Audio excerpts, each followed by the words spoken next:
Hey everybody, it is Trags, Mike Petralia, back with the latest installment of the Jungle Roar podcast, powered by our good friends at Prize Picks and AllGood Home Improvements, and of course, our friends at CLNS Media. My name is Mike Petralia, and on the other side of this podcast, the one and only Richard Skinner, Skinny of Local12Sports.com. Richard, have you ever had a politician endorse you for your job and want you back working for them? I have not. No, that's probably never going to take place in my lifetime. I don't listen to politicians. Well, it's probably not a bad idea, but one notable politician, i.e. the Vice President of the United States, on the Theo Von podcast over the weekend, endorsing, cheering for, if you will, the return of Trey Hendrickson to a multi-year extension with the Cincinnati Bengals. If only JD, I can hear all the jokes now. If only JD Vance were running the Cincinnati Bengals, the deal would be done by now. What did you think of his comments and throwing support behind Trey Hendrickson? Well, it's pandering, obviously, to the common denominator of the fan base.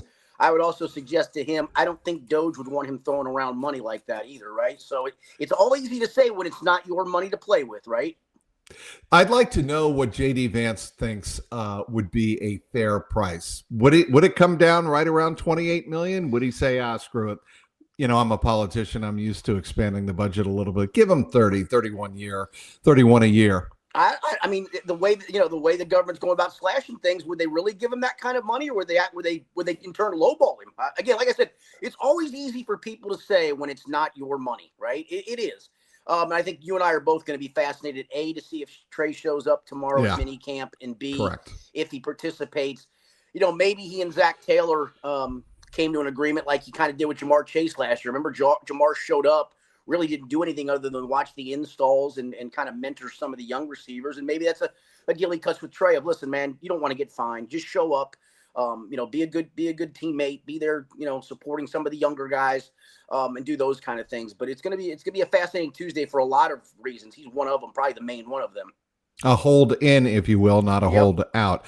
Just back to JD Vance. The comments, the quotes, I think are actually very interesting because it shows he is paying fairly close attention to it. The quote is, "Hendrickson is worth it, dude. He's a generational talent.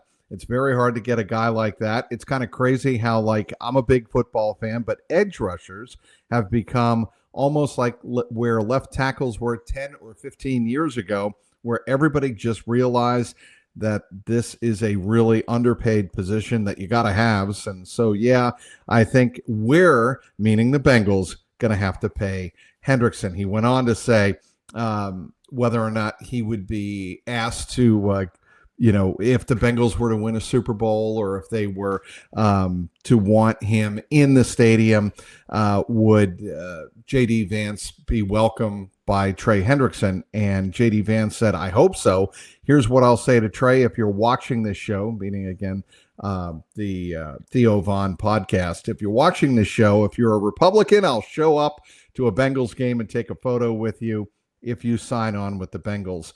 If you're a Democrat, I'll stay the hell away. Just sign with the Bengals because we got a chance. I say this every year, but with Burrow, with Shemar Chase, if we get our defense and our offensive line, we could have a true championship run." I guess he's not wrong. Again, he's not wrong, but again, the thing that none of us know is, where is the line at the moment? I think that's been the big question mark, is how low have the Bengals gone in their offer, and where does Trey want to go? When we talked to him a few weeks ago, he made sure to invoke Max Crosby's name and Daniil Hunter's name, and those are the $35 million guys. So you would think that he probably is seeking something in that category.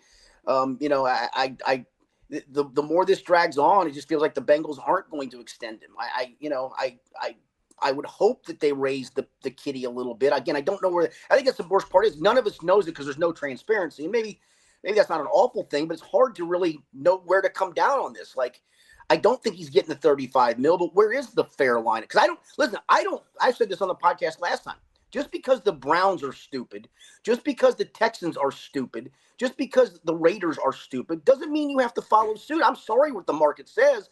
Now, there has to be some fairness there. It also isn't a lowball thing for Trey, where 22 mil or whatever. I'm sure it's not that low, but the Bengals are going to have to come up some, and I'm going to guess he's going to have to come down some, and that's where we're at.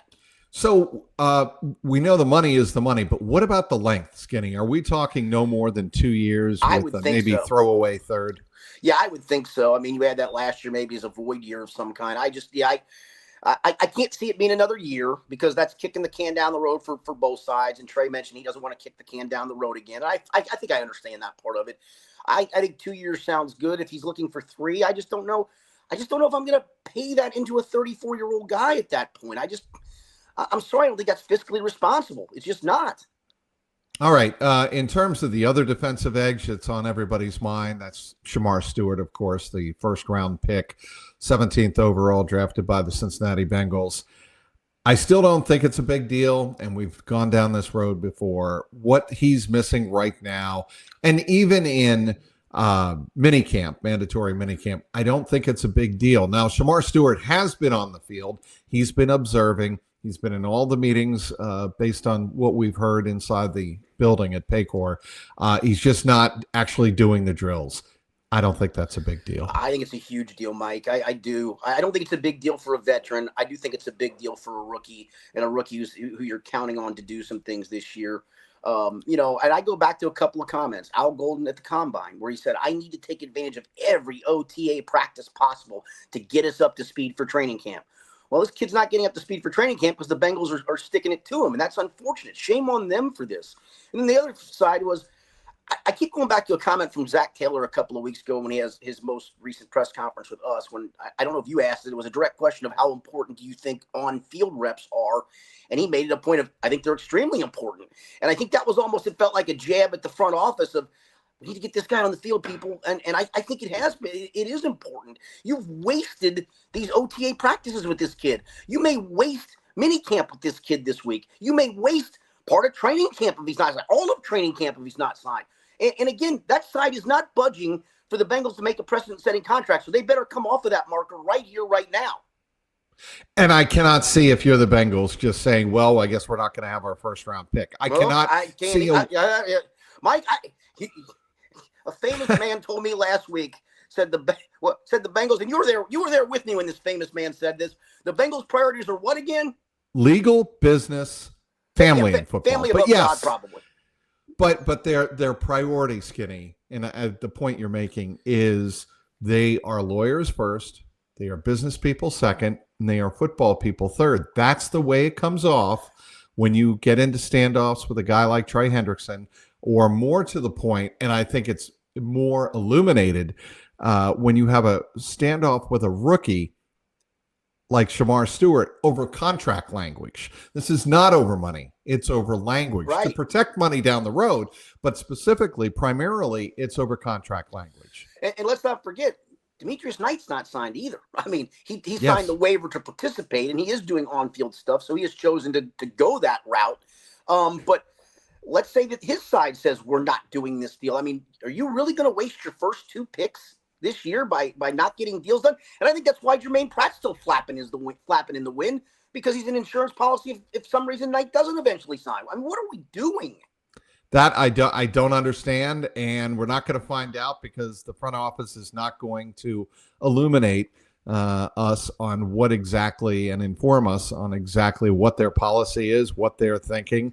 And if they did, I mean, I don't know how much it would accomplish at this point. Yeah, no, I'm with you. But I think the thing that needs to be accomplished is you need to get your rookies signed by the time training camp rolls around. And you have wasted Shemar Stewart's 2 months here in Cincinnati with him just standing there watching. He is Richard Skinner, Skinny of Local12.com. You can follow all of his great Bengals coverage at Local12.com. Want to tell you about Prize Picks, the best place to turn your sports knowledge into cold hard cash. With millions of members, Prize Picks has made daily fantasy sports accessible to all. You just pick more or less on at least 2 players for a shot to win up to 2,000 times your cash. Run your game all season long on Prize Picks. Do you know ball? There's only 1 series left in the basketball playoffs, and the championship is officially on the line. That means time is running out for you to put your final takes to the test on Prize Picks, the best place to cash in on your favorite sports. This year's basketball playoffs are headed towards crowning a first-time champ for the first time in more than 50 years. Don't miss your last chance to cash in on history with Prize Picks. Pick more or less on player stats like points, rebounds, assists, and more for your shot to win up to 2,000 times your cash today. Prize Picks invented the flex play, which means you can still cash out if your lineup isn't perfect. You can double your money even if one of your picks doesn't hit. And on Tuesdays, every Tuesday, Prize Picks would discount several projections on the board, usually by 15 to 25%. That is a great promotion. Every Tuesday, Prize Picks will discount several projections, and again, usually by 15 to 25%. Download the app today and use that code CLNS to get $50 instantly after you play your first $5 lineup. That is code CLNS to get $50 instantly after you play your first $5 lineup. Prize Picks, run your game. Back with Richard Skinner of Local 12 here in Cincinnati. Skinny, what are some of the other notable storylines you'll be following as mandatory minicamp gets underway Tuesday and runs through Thursday? Yeah, I think a couple of them. I mentioned Jermaine Pratt. I mean, let's not forget he is under contract, so he is technically mandated to be there this week. It'll be interesting to see if he shows up. I mean, he asked for a trade. They didn't trade him. They drafted 2 linebackers conceivably to replace him and add some depth and competition. And again, he is subject to fines if he doesn't show up for these 3 days. And if he shows up, what does he do? And why is he still here? It just makes no sense to me. But from a playing perspective, certainly to see what the rotation looks like at guard. I mean, we saw last week when they did stuff on air that it was Lucas Patrick at right guard, Dylan Fairchild at left guard, running with the ones. Again, these are not etched in pen yet, but you can usually at least see where the trend is going. So it looks like they want those 2 guys to get first crack at it. I'm interested to see, some of the stuff with the secondary. There was, Cam Taylor-Britt kind of sparked some things last week in an OTA with an interception and then a pretty vociferous celebration afterwards, to which Joe Burrow then on the very next play told Jamar Chase just go long, and he threw it and beat the secondary because he was mad. And those are always fun things to see. I'm looking forward to some of that. And I want to see, what does a Miles Murphy look like? What is a Joseph Bosa? We're not going to see contact, obviously, but, I just want to see what some of those guys look like, because they're going to get first crack right now without Shemar Stewart, Trey Hendrickson being around. How about yourself?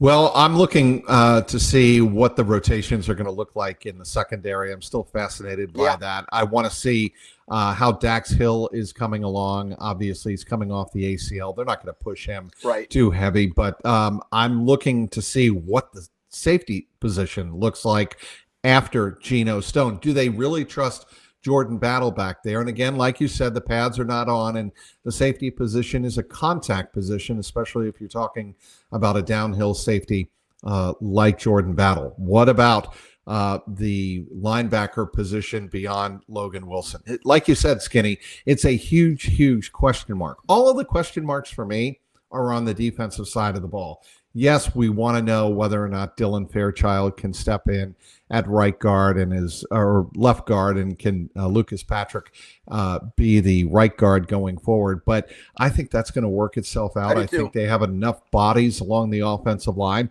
The skill positions are all set. Even the running back position, at this point, I'm pretty confident that they feel confident in their running backs. I will say the skill positions are set, but from the depth piece perspective, Jermaine Burton talked to us last week, and we've heard him talk before. If you remember last year after the draft, the day after, he came into the room with us in the media room and answered some questions and tried to put to rest all the red flags. And obviously, he was a walking red flag throughout the season.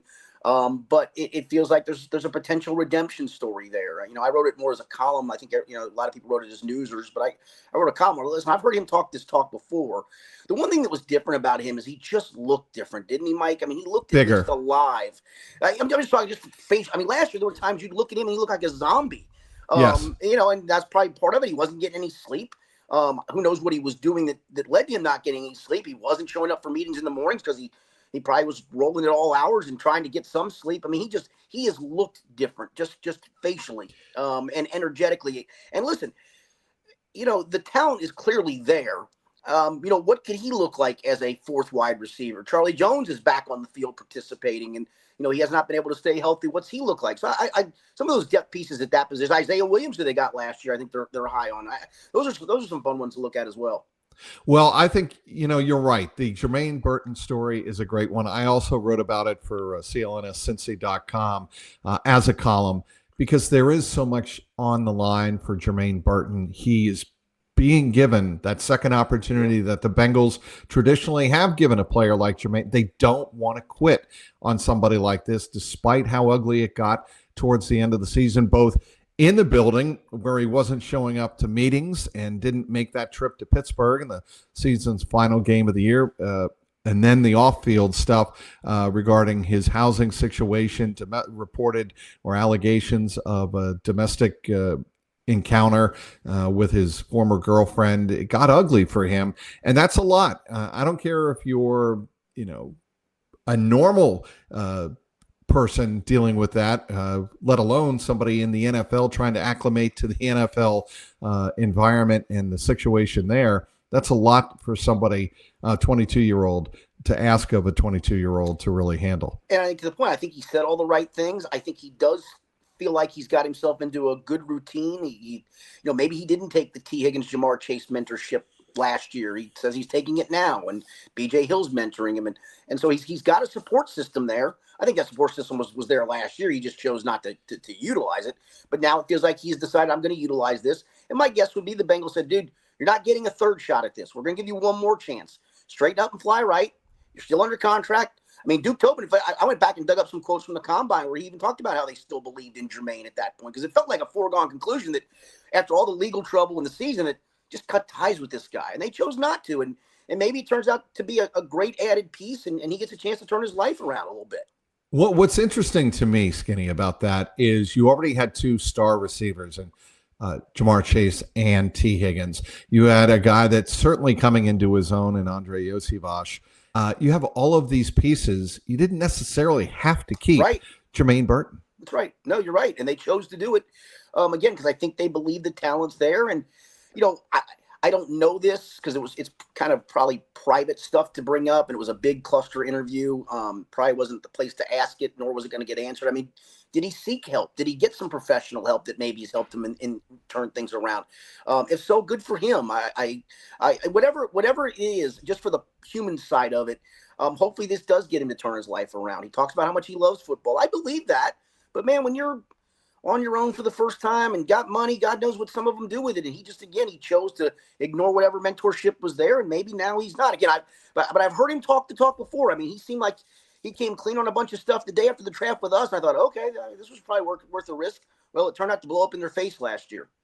He is Richard Skinner of Local12.com, covering the Cincinnati Bengals and the NFL for Local12.com. Want to tell you about a new sponsor to the podcast this week, AllGood Home Improvements. AllGood has been helping homeowners for 32 years when looking for a home improvement company. The number one quality that they are looking for, and I was looking for, is trust. For the last 32 years, AllGood has been trusted to help homeowners replace their windows, install new vinyl siding, install new gutters, and professionally install a new roof. I met with them in 1 week, and then by the end of the next week, the lovely Deborah Ann and I decided AllGood was the home improvement company that we were going to go with. No questions asked. AllGood offers interest-free financing with payments starting at just $99 a month and no money down. All of AllGood's products are professionally installed and backed by both a material and labor warranty. Right now, AllGood is offering a 50% off sale or buy one, get one free. To schedule a free in-home consultation, simply call 513-247-2900. Again, for a free in-home consultation, call 513-247-2900 or go to myallgoodhome.com. All right, back with Richard Skinner of Local12.com. Skinny, the defensive line, the defensive front seven, to me, again, is an area that I'm going to be looking at this week during minicamp. I want to get your thoughts on beyond, and we touched on it earlier, beyond Logan Wilson. What are the questions that the Bengals have to start answering? Well, certainly who's going to line up next to him? I mean, Demetrius Knight's getting first crack, but if he's not under contract, at what point does he bow out, right? So then to see who lines up, behind those guys for sure. Is Oren Burks in Logan Wilson's spot, or is it Carter? Is he the other rookie? Is he the one that lines up with Logan Wilson alongside Oren Burks? And then up front, I mean, there's not going to be a lot of contact, obviously, so it's always hard to define what those guys are going to do. But I just want to see what Miles Murphy and Joseph Osai look like athletically. Are they especially Miles? Is he a different player? Because they even with or without Trey Hendrickson, they're still counting on a big season from Miles. They're counting on him to take a step forward, and he's going to have to. So yeah, the front seven has a lot of questions, and it's probably not going to get answered until we see real contact, and that won't come until training camp. So that's where I want to go back to your point about you think it is a big deal for them to be on the field during OTAs and minicamp. I still don't think we find out what they're going to be like until the pads go on. Yeah, that's a good point. And whether or not they have learned new maneuvers to get beyond the point of initial contact, which is what a guy like Joseph Osai had to adjust to early on in his career and struggled with a little bit in seasons 2 and 3. And yes, he was obviously dealing with multiple injuries, but he struggled to get on track. Miles Murphy still hasn't demonstrated to me that he can consistently get past that initial contact at the NFL level. That's something we're only going to find out when the pads go on. Yeah, but I will say we get one day a week of go to OTA practices, and one a couple of weeks ago that was held at the indoor facility. The defensive linemen came over and were working out right in front of us, and they were working on stunts and twists. And even some guys who are veterans and have probably done this in multiple practices together. Jerry Montgomery stopped things multiple times to basically point out to his guys, no, you have to go this way. You're this way. You're off this area. And that to me is what Shemar Stewart's missing. He can see it, but even guys who were doing it on the field needed coaching up of trying to keep replicating it. That's the stuff I think Shemar Stewart's missed. So yes, in other words, the technique without the pads on, I'll buy that. I'll definitely buy that. And you don't get into that without the actual physical, the mental rep of going through the exercise on the field to train your body. I think you were in that cluster with Logan Wilson a couple of weeks ago when he talked about how important he needs on-field reps. It's like, I can know everything in meetings, but I need to do it on the field to physically get it. I think that's true with a lot of players. Yeah, I do too. And, time will tell when exactly we see Shemar Stewart on the field and when we see Trey Hendrickson again on the field. I wouldn't expect, obviously. So I guess here's my question. Do you believe in the Shemar Stewart case, the Bengals blink? And they dealt with the Jamar situation last year, right? And I'm sure they feel like the Trey situation will work itself out, and they've been through this. The coaches have been through this. I'm just interested to see, especially tomorrow, does Trey show up? I think he does. I think he likes his money, and he's not going to be fined. What about fined? Yeah, what about the safety position that I mentioned earlier? I mean, I'm flummoxed. There's a word. Dejon Anthony. I think he is a fascinating storyline to follow now and heading into training camp, because we saw the fact that the coaching staff, granted it was Lou Anarumo at the time, had some faith and had some belief that Dejon Anthony could pick up the position and play it at a high level. I still go back to that Kansas City game, and I'm like, if he is half a tick, maybe a count later in his contact, and he breaks that pass up, his story, his narrative, if you will, for his rookie year is entirely different. I think that's probably right. I think he probably would have gotten trusted with more snaps. The thing that flummoxed me, Mike, again, he only has 11 snaps under his belt in the NFL. Tyson Anderson has none. I mean, you are an injury away to two safeties who weren't very good last year as it was, to one of those guys having to go in the starting lineup with what other depth behind them? Practice squad dude. I mean, what are we doing? This is one of the major things to me that I can't understand how they have not addressed.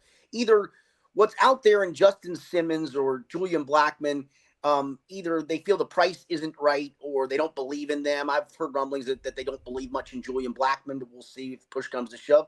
But again, you're going to waste all these OTA practices if you bring a guy in at camp. But the whole thing makes no sense to me. And the only other thing I can think of, Mike, is this. Is they're thinking of moving Dax Hill back there for a depth piece. That's possible, and it was a position he clearly struggled with in terms of communication. He had even acknowledged that he wasn't comfortable with the communication initially because it's a totally different responsibility. You have to be responsible for everything in the secondary in front of you, and some guys like that. Some guys, maybe at the NFL level, he's like, I just want to play on the outside. I know I'm good enough on the outside to play that full-time as a starter. Let me do that. And I don't know. I still don't know with Dax where his comfort level is between the two positions. No, and probably the right thing to do is keep him at corner because he started to thrive at that position last year. But as we know with knee injuries, it doesn't mean you're going to hit the ground running week 1. It may be week 5, week 7, where finally he comes rounding back into form. I'm just so stuck on this safety mess. And it is a mess because, again, you are an injury away to 2 guys who didn't have good years as it was to plugging somebody else in for them. And then behind that is nothing. For the life of me, I don't understand this. Is it just about money, Skinny? I don't know. I mean, they've shaved some shekels along the way, right? I mean, they renegotiated Cordell Volson. They renegotiated Zach Moss. And I understand those moves. I mean, those are very smart business moves. But that money you would think is going towards something, right? Well, Jamar and T and maybe Trey, but you're still under the cap by a good portion at the moment. Again, I don't. And again, if your plan has been we're going to let the market settle, and between the end of minicamp in June and the start of training camp in July, that's when we'll go sign a veteran safety. Okay, but you're the ones who are telling us that OTA practices are so damn important, and yet you're going to haggle over maybe $1 million or $2 million to not bring this guy in, whoever it is, and maybe not even bring in a guy at all. You're going to roll with what you got. Wow. I still think they believe they can win games 50-45 at this point. I think their defense is going to be better. I do think, too. And I do understand the people out there, the Bengals fans out there saying it's dangerous to go into the season saying we can't play any worse than we did last year defensively with essentially the same group, with maybe the addition of Shemar Stewart there. But that's how I feel. Yeah, no, I mean, listen, they did address linebacker. They did address defensive end edge rusher. They did address run stopping defensive tackle. They've done some of those things. And, you believe, I think they believe, and a lot's going to be put, that Al Golden will get things fixed, and we'll see. It's going to be a fascinating litmus test for sure.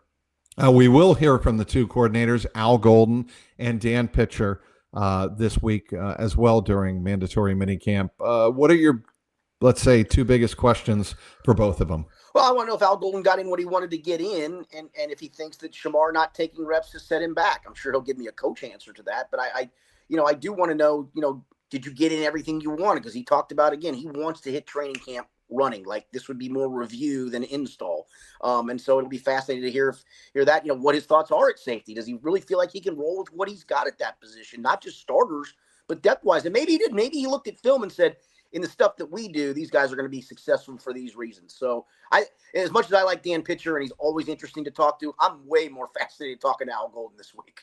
Yeah, and I think it's more pressing. No question about that. What else you working on this week, Skinny? Just the minicamp news? Just the minicamp news. I've been trying to get Howard Cross for a feature, the son of former NFL player Howard Cross, because I think, he may fill that 3 technique pass rush role. He's kind of undersized, but he's got great burst and quickness. He's an undrafted free agent signing out of Notre Dame.